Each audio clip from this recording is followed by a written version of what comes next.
Welcome back to a video on my main original channel, Romans 12:2.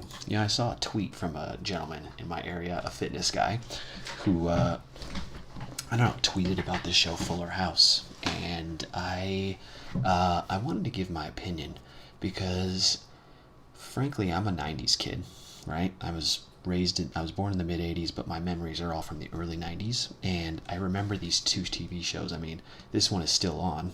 It's been rehashed for Netflix. It's on Netflix. It's a Netflix original called Fuller House, which contains most of the original cast of this show. It does not contain this girl and her twin, the Olsen twins, because they are huge pieces of crap. I think being a child star has ruined their lives, and they were not part of the show. But the kind of things are the same in certain senses, and things are very different. But the main thing for this channel, the red pill knowledge. If you've ever read an article called the Misandry bubble, this show has become incredibly misandrist and feminized and homosexualized. Let's talk about the original show. The original show was a sitcom with a heartfelt twist, and what I mean by that is every episode was funny. But in the end, there was always a lesson for one of Danny Tanner's daughters here, except for Kimmy. She wasn't one of the daughters. There's always a fundamental lesson for them to learn, followed by an "aww" moment, because, in sitcoms, there's always a laugh track and a "aww" track at the end with this kind of a show. The premise of Full House is that Danny Tanner's wife died. He becomes a male widow, and he has to raise these three girls, DJ, Stephanie, and Michelle, by himself, but he has his friends slash brothers to help him. I don't think they're actually related. I think they were all just friends. John Stamos' character, and God, I honestly forget this guy's name. But the original show had the three male archetypes. Danny Tanner was the father, if you will. This guy was the comedian, and this guy, I'm drawing a blank on this guy's Uncle Jesse, was the Chad. Jesse always pulled all the ladies. He was super smooth, suave. I mean, look at his haircut. He pulls Becky at one point, who, by the way, just completely random news, she's going to jail, this lady, for defrauding the universities and bribing university officials to take her terrible student of a daughter into, I think, USC, amongst a couple other famous actresses who did this. Completely irrelevant to my video, though. You had these three male archetypes, right? You had these girls, and you had a show in which these three men essentially raised these girls, and it was funny, and, they ran into their problems, and, at the end of every episode, there was a lesson to be learned. What has happened to Fuller House, okay? Now, you're not going to see it in this picture. You actually have to watch the show to see this. It'll only take you a couple episodes to see what has happened. You can go watch the first season of Full House, and then you can go watch the first season of Fuller House, and you'll see exactly what I'm talking about. Danny Tanner is back. This is Bob Saget.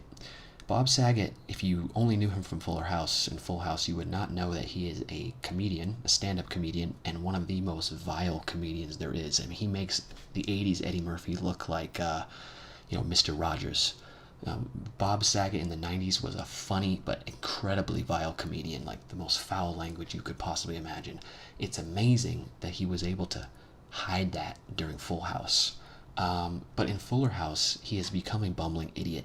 In Full House, he is the all-knowing, wise, calm, rational father who basically is the foundation of this family. In Fuller House, he is a bumbling idiot who makes ridiculous statements and is not the same character. Uncle Jesse. Look at John Stamos, man. This guy has had work, but he looks good. It's been 30 years. Still has that hair. But they have turned Uncle Jesse into a all but flaming homosexual. This guy never cared about his butt in the original show, but now he's literally showing off his butt in tight jeans. He has become the most metro or homosexual character of all time. The feminization and the demasculization of Full House in the Fuller House The only characters that honestly is somewhat the same is this guy, Uncle something. Uncle Danny, I don't know. I forget his name, but he's the same kind of buffooning clown as he was before. Not much different.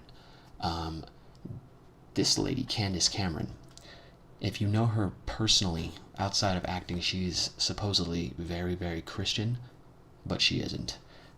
She will not utter the words, oh my G, and I'm not even going to say it right now because I'm not taking the Lord's name in vain, but she says, oh my Lanta, in every episode. It's like her thing. And the reason is because Candace Cameron, the actress, refuses to say OMG because she's Christian, yet she has participated in a show that demasculinizes all this.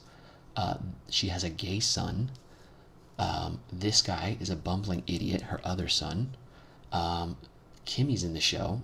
By the way, she still looks pretty good. Like, she's the only one that looks decent. Kimmy has a husband, or like ex-husband, who is also another one of these super metrosexualized men. The only person in the show who is not either like, I mean, no, every male in this show, Fuller House, is either gay or metrosexual, and mostly a bumbling idiot.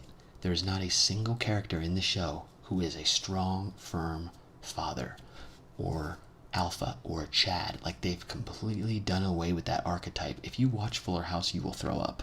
Like, you'll see what they try to make men look like. They make men look horrible. It is just another prime example of how TV pushes a new paradigm from the elite, from the Satanists who want to change society. They want to invert. The 90s wasn't like this. The 80s was not like this. Go watch Picard.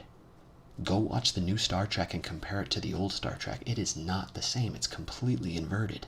They've turned Picard from the alpha wise, all-seeing, all-powerful military leader to a bumbling idiot. They have basically destroyed our myths with these new shows. There are a number of examples. If you can stomach it, get through a full season of Fuller House after watching a full season of Full House, and you'll see exactly what I'm talking about.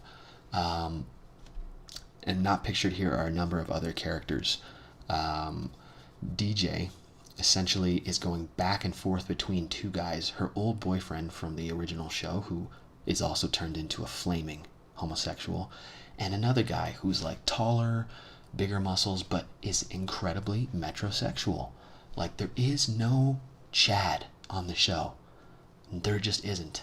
I don't know how else to say it, but even like this lady's Stephanie Tanner is the character, or something like that. She gets a boyfriend in the show. He's like jacked as all shit, but even he is still a flaming homosexual and a moron, like a complete moron. They do everything they can to make men look gay or stupid in this show. A very, very far cry from how we used to get our TV in the 90s when I was growing up. It's like we live in a completely different world, and once you see it, you can't unsee it. Once you see that we're in the Matrix, you cannot unsee it. Anyway, this is kind of like a spur of the moment. I didn't really think about doing this video. I just saw a tweet, and I was like, you know what? I have a lot to say about this, and here's my video for it. So, yeah, with that, you guys have a great weekend. Take care.